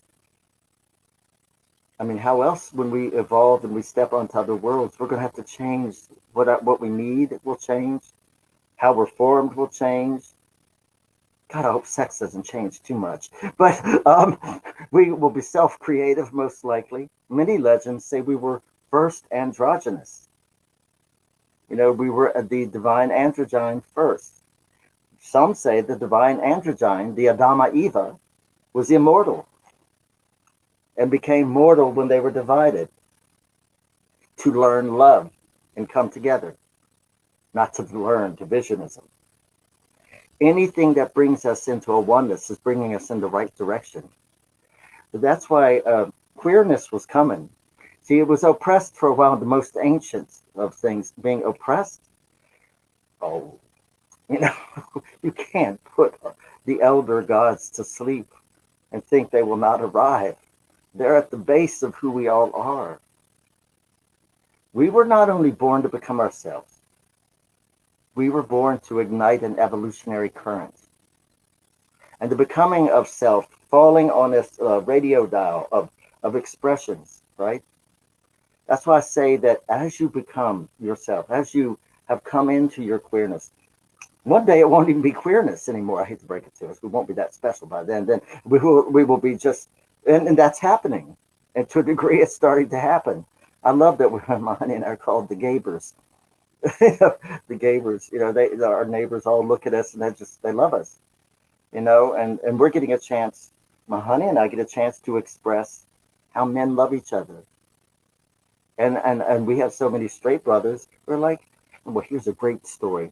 I was doing a hand fasting, a wedding in Connecticut. I think it was on the Connecticut River. And so the brother of the bride had been watching us, and I didn't know. He was an older gentleman. And he walks over to my honey, Sethlin, who's in here a little bit ago. And he just walked over and he said, now, I haven't been around gay men. I don't have an issue with them. How could I? I don't know who they are like that, right? He said, I really haven't. I kept thinking, what have you been living? Right? But he said, but I've been standing over here just watching. He said, you're just two people in love. And I'm trying to keep from crying because this was so sincere and moving. He said, I watched you preen each other, take care of each other, look after each other. He said, what better love could there be? He said, you're just two people in love. He said, thank you. Now I understand. Isn't that beautiful? Is that like, oh my God, that was so beautiful. And I was just, and so whether you know it or not, there are people watching you. There are people getting infected by your enthusiasm, getting infected by your peace, getting infected by your courage. And that's what we're here for, to light fuses of consciousness. So this concept of gender fluidity and our identity fluidity is in alignment with who we really are, because the soul is not this little piece. Like one of the things that Bria told me, she said, when this concept of past lives, she said that's not a good use of words because it furthers the illusion of isolation. She said you've only had one life that has been continuous. She said, think of what you have been before as embodiment experiences, not as other lives. She said, and I like that she described it in terms of jewelry, because I love jewelry. So she said, think of it as your lives are like pearls. Don't seek the pearl, seek the string, the thread that runs through it all. She said, and that's the life that you are. And it is akin to the life that runs through all things. And when we seek that cord, it's in our center, right? And the pearl of expression you are this time around has to do with diversity, has to do with fluidity, and has to do with igniting that fluidity and all that you touch. So where are we going? To quote again my spirit bride, she says, you have no idea how beautiful the outcome is. She said, I do. I was there when the thought of it was born. She said, she has given me a taste of it. We're becoming an androgynous being, self-regenerating, self-healing, ready to step onto other worlds as conscious inspirers of life. That by our very presence will allow worlds to blossom. I really don't think the legends of us being divine are at all metaphors. They're actuals. But we have to do this on behalf of the greatest witch that ever lived, Earth. Who else can take whatever she needed from the heavens, the meteors, the comet tails, the everything, and turn it into life? Who else was given the authority to take whatever she needs and build what I believe is probably the most diverse, life-expressive planet? I think there's life all over the place. All over the place. I think there's life everywhere, if you want to know the truth. I don't think there is a vacant heavenly body. We got to know that we see the world from where we stand. We can't look at places with the eyes of life formation here. There's a lot of life is really creative, you know. So I hope that answers your question about this fluidity of consciousness. You're already en route there. You're already on your way there. Yes, ma'am. Yeah, we were up. Sir, them. That was not the correct way. Eve said that Chris has suggested that over time we may be able to modify our own gender at will, which is what you said, Orion, and I agree. And with the concept of not as solid as you think, gave me the thought that if we're not as solid, we're mutable. Exactly. Yes. And I think fluid is a great word for it. And I constantly am sort of amazed at the young people that are gender fluid, that like one day they'll present in a dress and be like, what do you mean you don't see me as masculine? And then I'm like, well, okay, you're wearing a dress and you're masculine. And they kind of, in that, when they do that kind of thing, it challenges even who's the divine androgyne, where I believe I embody both masculine and feminine in the same body, where they constantly move through it on a day-to-day basis. And I have to check in with them and be like, so are you expressing, do you want me to use he today, or she, or they? And even the other new pronouns I'm also fairly comfortable with, and I like to practice them with my friends like that. But when young people do that, I feel like they're even challenging me, even me, the transgender person who wondered when I got confused when the transgender movement started to happen, because it was like, you're either a he or a she. And I kept feeling like I can't say that mother, because of my fairy connection, I can't say that Mother Nature made a mistake. That Mother Nature, no. And the idea of that is almost kind of ridiculous to me. And so for me, it's like, no, Mother Nature didn't make a mistake. Mother Nature made you masculine inside, and you put you inside of a woman's body on purpose, because we need the gender binary to fall away. Because if we continue, we will continue to have rape and all the other things that split us in the binary of gender. Now, some of us have to take hormones to feel more comfortable in the world, and that's okay. And I have even experimented with that.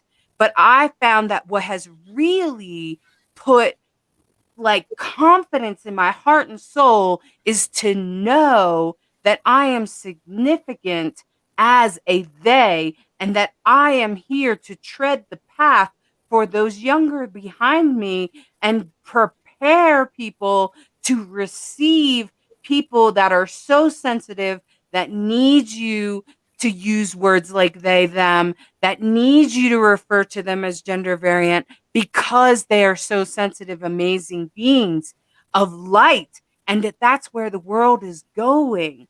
And so it's like, almost like I'm like the one in the front with a shield going, okay, get ready, because here they come. And I'm 46 years old. I'm a little bit older, and I'm watching the pagan community and the witch community, knowing that the witches out there are not hung up on this binary thing. Most witches are not. And so I keep getting that message. That I have to create room in every community I find for they. And it's interestingly, that's what's going on. Go ahead, Lacrosse. I was about to say it's the same thing with the trans man. As I transitioned, the whole joke with a lot of me and my trans brothers is like, I tell them, I said, you ever watch the X-Men? Because I'm a Marvel nut. I said, well, we're the X-Men. We are the next evolution. We're not damaged. There's nothing wrong with us. There's no mistake. We're the next part of that evolution. So here now, when I identify with a woman, I get to have this beautiful relationship because I understand her period. I know what it is to give birth. I know what it is to do all these things, which will make me more compassionate to a woman, which makes me a more evolved man. But in the same token, it also taught me, before I was never in touch with my femininity. I didn't like it. It was uncomfortable. But now being a man, now I can say, oh, now I can embrace it. Now it's okay to be soft and the gentle man, not a gentleman, a gentle man. So I totally get that. We are, you're right, carrying that shield and pioneering this. Where now these that are coming in, it's not just me identifying with a woman. It's teaching me even broader than that. Just be compassionate to another human being. Start being loving towards other human beings. It's going to broad further than that. And that's the next evolved human being. So Albert Einstein, who's so brilliant. Einstein quotes blow me away. Einstein said, we cannot fix the brain that created the problem. It's not the same brain that can fix that problem. Right. You see, the boxes that we've lived in is not the container for the future. It is, we can't step into being a co-creative, coexistent, communal being that can see the invisible relationships between visible things that will allow us to co-heal our world and ourselves. We can't do that living in the boxes. We can't anymore. You know, we can't anymore look at like, that's why I wrote this book on stones. I can't wait to get this thing out.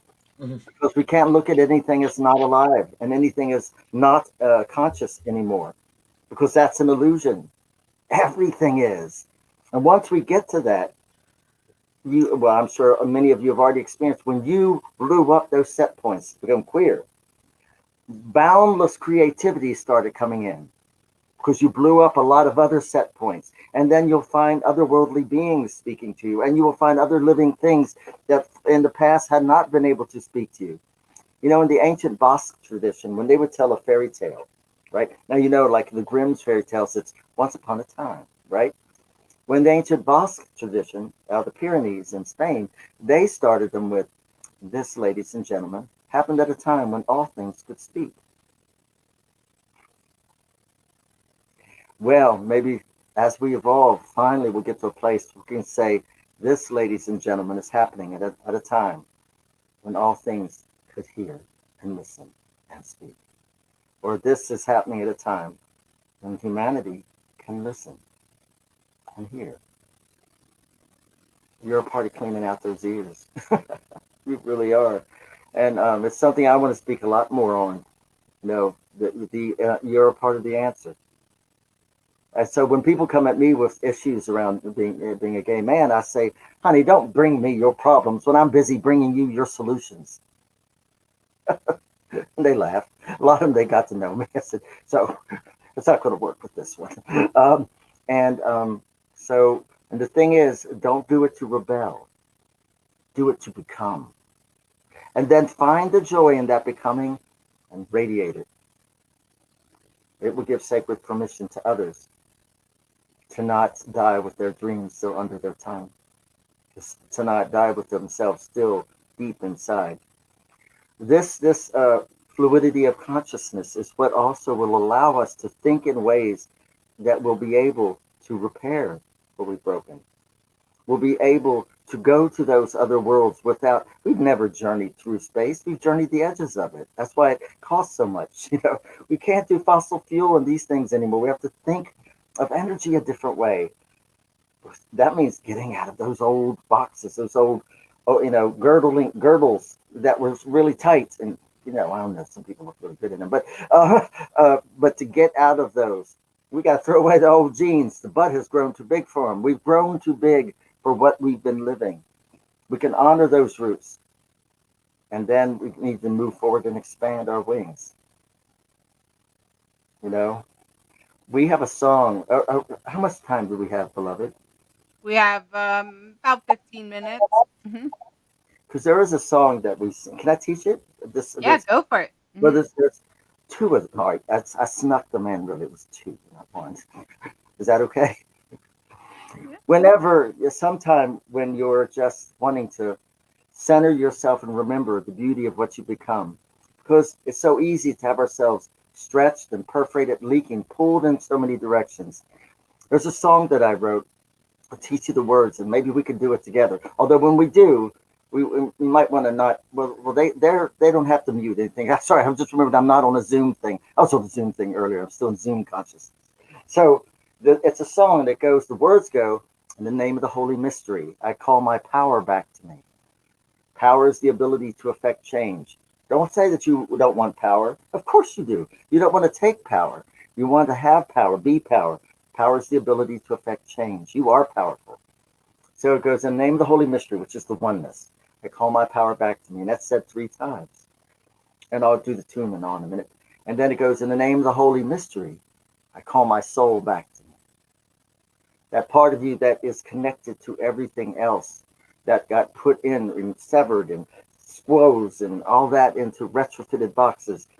Wherever it was lost, call it back. The next part goes, in the name of the holy mystery, I call my spirit. That's your essential essence, the animating quality of you. Call it back to you. Then and each one is 2 times each. And then it ends with, in the name of the holy mystery. And you reach up to the great waterfall of light, which is the movement of the star pulses along the breathing spaces that ignited all the luminaries of the heavens around us, including you. Because you're a terrestrial body. You're the stars walking in the terrestrial embodiment. You're a part of the river of stars. And so we envision that as a waterfall of golden white light falling from the heavens, becoming into the underworld and rising up as you. So the words. Yeah, I was typing it to put it in the chat. Okay. I think what you're asking us to say is, in the name of the holy mystery, I call my power back to me. That's the first part. Okay. We'll do that. And then what's this? And you do that 3 times? Okay, and then what's the next line? In the name of the holy mystery, I call my soul back to me. And that's 3 times. And what you're doing is you're reaching with your hands. So wherever you are, don't be driving and do this. You're reaching and you're calling those parts back to yourself. So it goes. And then so we have that one, and bringing my soul back to me. And then I'm just putting times 3. And then in the name of the holy mystery, I call my spirit back to me. Yeah, you got it. You got it. And then in the name of the then we reach up to that waterfall of light, calling down a crown of sovereignty. Because we were all born to be sovereign over our lives, to own our lives, become ourselves. We reach up, pull that down while going, in the name of the holy mystery, I claim my crown of sovereignty. And that'll go 3 times. Okay. Right, hold on. I claim my crown of sovereignty. Just typing this in the chat so everyone can do it at home, even if they're watching it on a replay. Between each of those stanzas, like in the name of the holy mystery, I call my power back to me. You've done it 3 times, then you go in the name, in the name, in the name, in the name, in the name of the holy mystery, in the name, in the name, in the name, in the name of the holy mystery, just twice. You do that after each one of those stanzas, so it's just saying that twice. Okay. It's kind of a perky song too. It's perky and it's happy because you're calling yourself back into completion. Right? You're calling your power into center. And for all of us who've journeyed, really anyone who's journeyed, there's times that we have had power leak from us, taken from us, and it's setting somewhere because energy is either created or destroyed. You can call that power back and reinvest it. You can call the pieces of the soul that got fractured, call it back, reinvest it. Call your spirit, which is the animating principle, and reinvest it.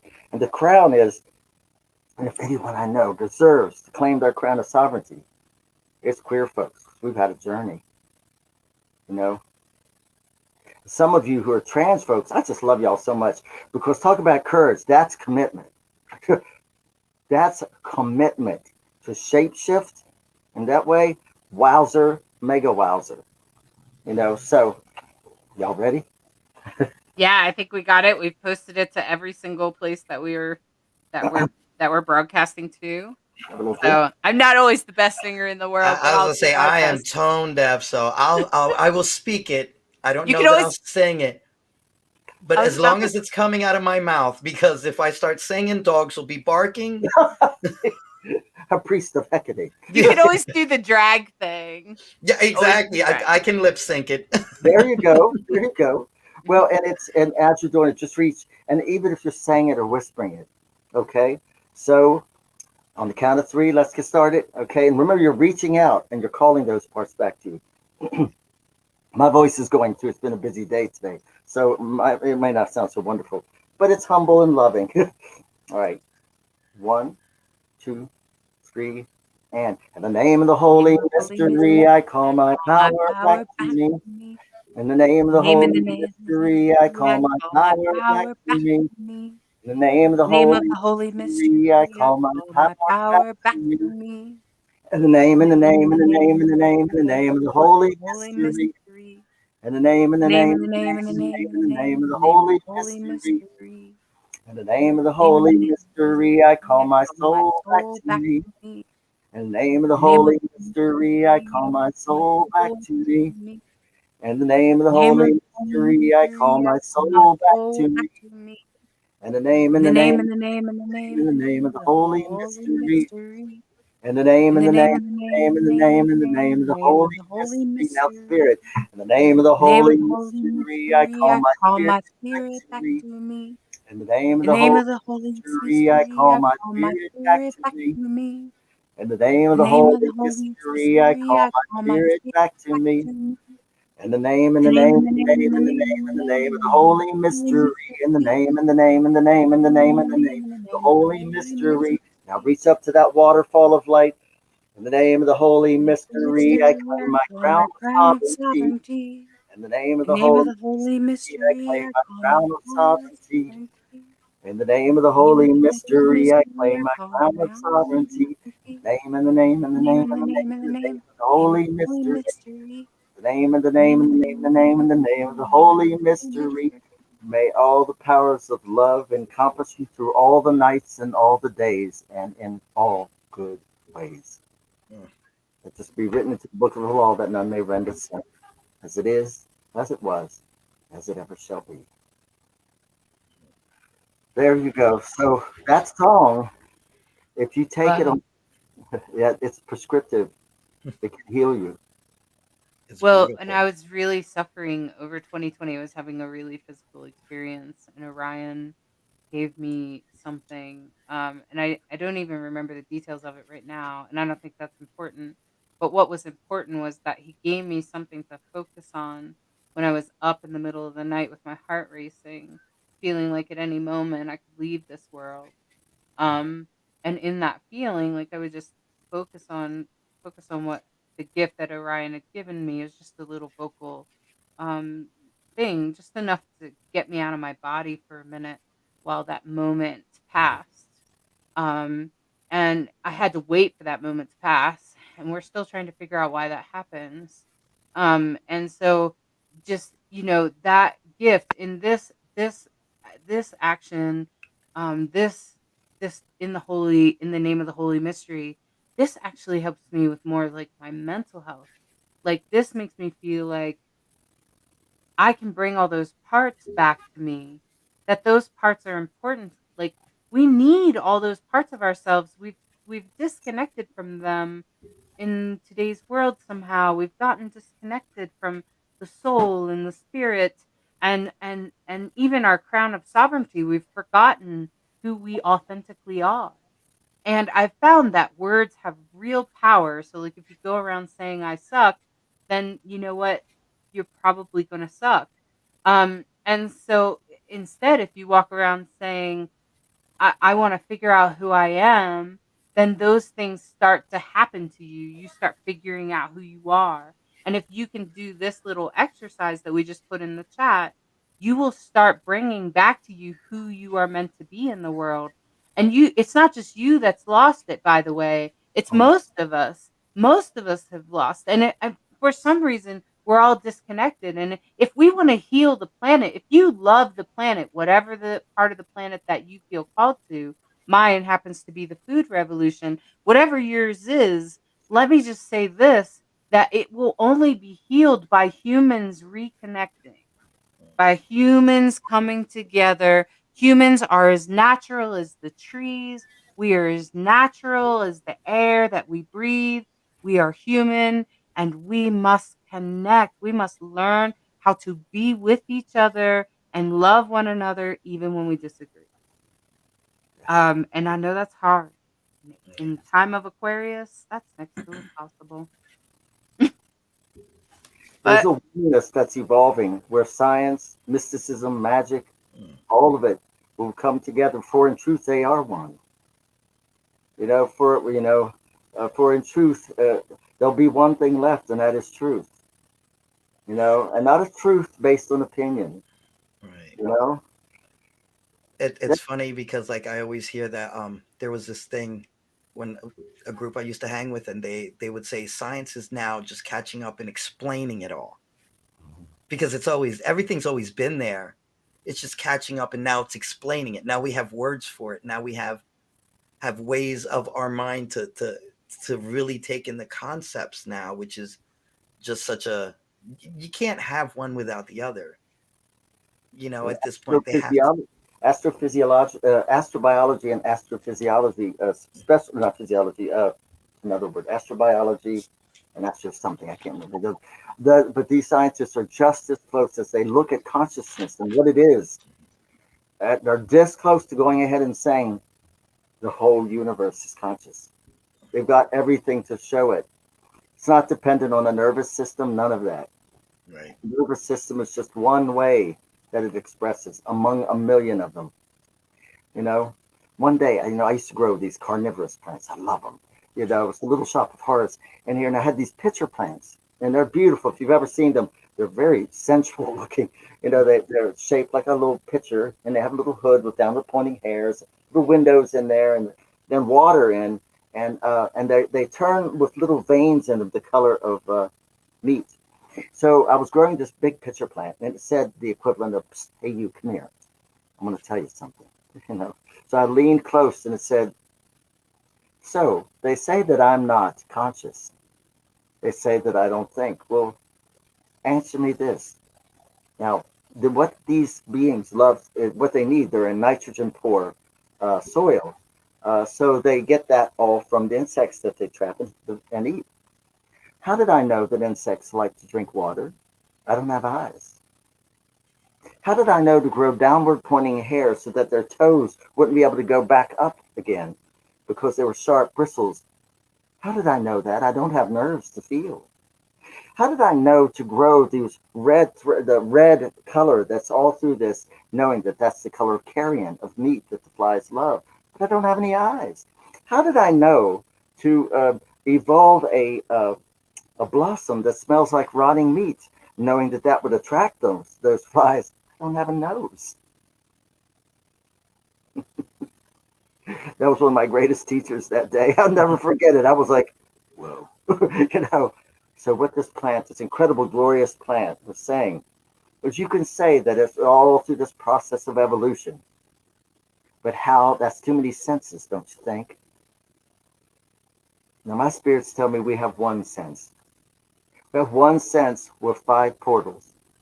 And that sense is aliveness, a state of, that's what we call it. I'm sure there must be a better term, but a state of aliveness. When I extend my aliveness to the aliveness of the tree, it extends back.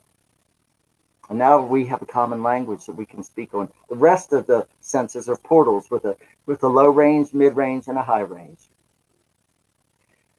You, by responding to your aliveness and becoming yourself, as opposed to shaping yourself to fit, now have opened yourself to the potentiality of that sense, the core sense truly awakening, and of levels of consciousness and knowing that can be extended to you now by ranges of life otherwise not available to those who lock the senses in the mid-range, let alone know that there's a core sense. You responded to the core sense that sets in your center. Welcome home. You're one of the healers of the world. Well, on that beautiful note, I always find Orion to be super heart inspiring and to help me feel accepted, seen, and loved. And that's really important to many of us. Most of us queers don't feel seen in the world.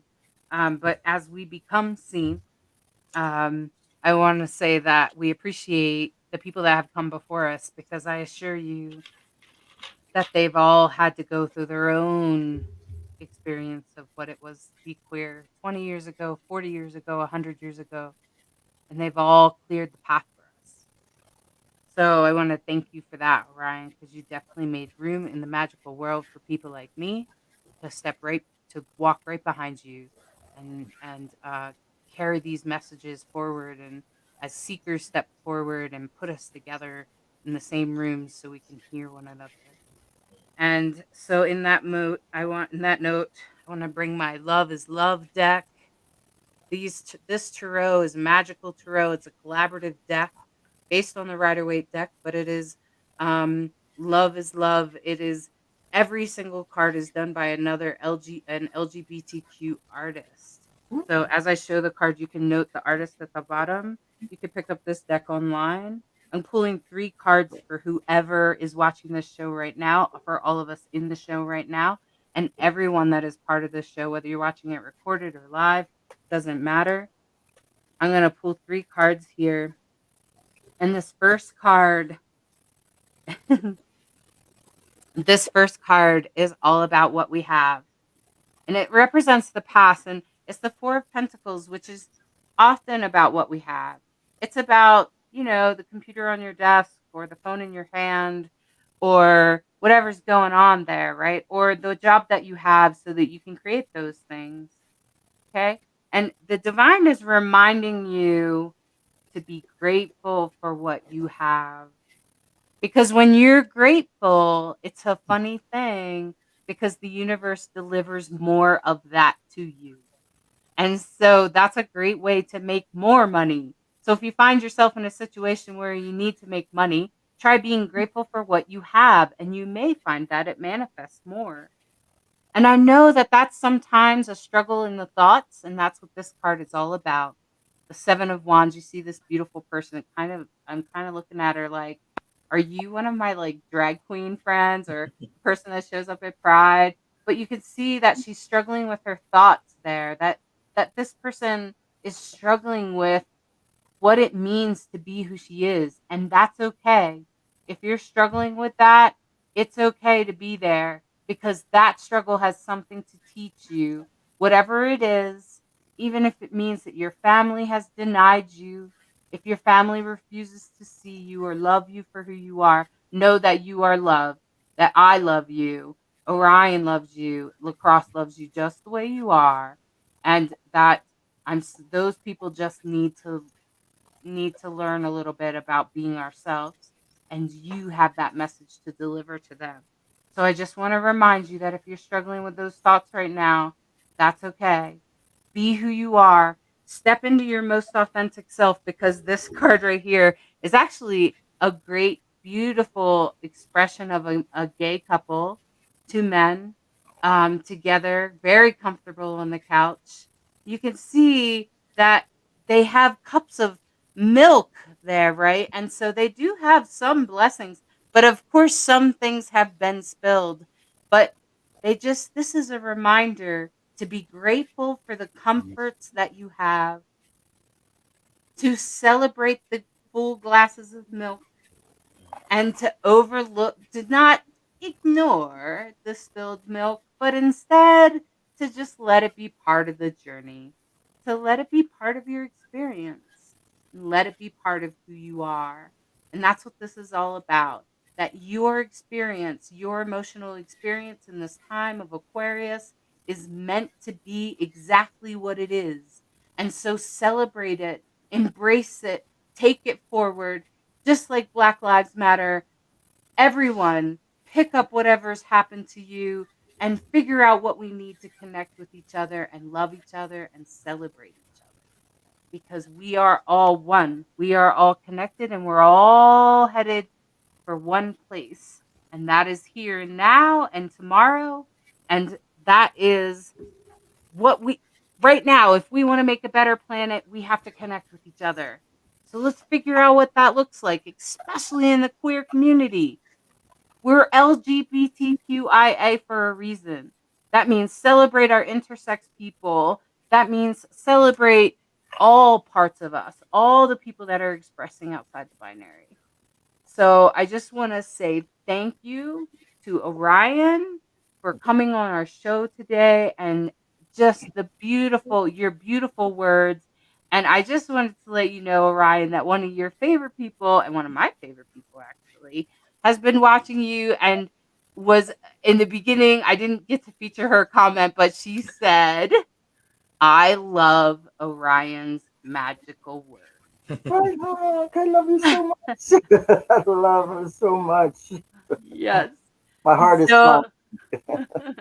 and so you can know that everyone is that we've loved you. We love you, Orion. We totally appreciate having you on the show So much. today, and thanks I for love being here. you. And I look forward to your new book, and I hope that you can announce it. Please announce it in Rainbow Soul.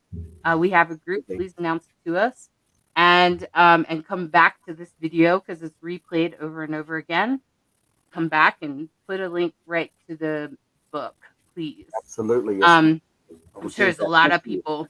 I'm sure there's a lot of people that would just love to. And our song, everybody was having a great time with the song. I just wanted to tell you that too. I could see me dancing in my living room singing Yes. that. Yes. And I'm so glad that Eve said that they're deaf, so they won't complain about how anyone sings. But I'm glad that we were able to post the words, Eve, so that you could be comfortable with it. Everybody was safe. I just muttered it. Everybody was safe in the neighborhood. They're safe. The dogs are calm. All right. Well, thank you very much. And I want to say thank you to my amazing drag brother and good friend Lacrosse and co-host. Thank you for being with us. And thank you. Every week it's like just something different and something new. It was such an honor and pleasure to meet you, Orion. My pleasure. Thank you. This was a really good show. It was beautiful. And Hollis, you're amazing. You're always amazing. Mm-hmm. Your work is amazing. So just thank you so much. I'm so grateful to be a part of this. Thank you. Well, I humbly thank all of our listeners. Yes. And everyone watching the show, whether you're watching it on replay or whichever. Thank you for listening. Thank you for being part of Rainbow Soul. Yes. Thank you for watching Rainbow Soul, part of the WLFE DB Network, a queer perspective on spirituality beyond religion. We appreciate you sharing the show on your timeline. Follow us on social media of your choice and join our Facebook group, Rainbow Soul. We want to hear from you. Share your topic ideas for Hollis and Lacrosse. Explore upcoming shows and interesting guests. The Rainbow Soul Facebook group, where we build community of questioning seekers. Rainbow Soul, where spirituality is our medicine.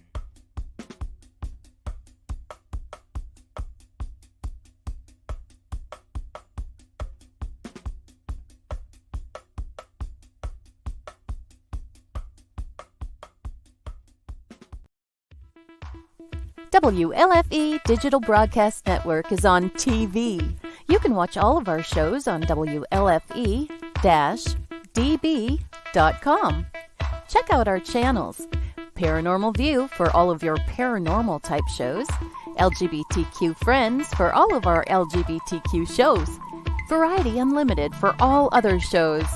It runs 24/7 right on WLFE-DB.com. You'll even catch the lives, all in one place. Never miss an episode, past or future. WLFE-DB.com, where our shows are your shows. Search for your favorite shows like Where's My Sage, Inside the Drag Closet, Across the Pond, Everything Yet Nothing, Paratalk Radio, Step into the Paranormal, The Creepy Parlor, Just Cindy, and more. Now you won't miss an episode. Remember, follow Facebook Live and YouTube Live. Make sure you subscribe and follow your favorite WLFE-DB radio shows. You can find our shows where you listen to your favorite podcasts, like Spotify, Amazon Music, iHeartRadio, and more. WLFE-DB Radio is looking for podcasts to join our family. You don't have to fit any strict genre. We're a plethora of shows. If you're looking to jump on a growing network, then contact us at WLFEDBradio@gmail.com. Wow, Amazon Music just got a whole lot better. Your favorite shows from WLFE-DB Radio can now be found there. Yes, we are on Amazon Music, found under podcasts. Download the app, find podcasts, and search all of your favorite shows. Shows like Where's My Sage, Across the Pond, Everything Yet Nothing, Skeptical Help Bar, The Creepy Parlor, Just Cindy, and much more. Now you don't have to miss an episode ever. Amazon Music is WLFE-DB Radiofied.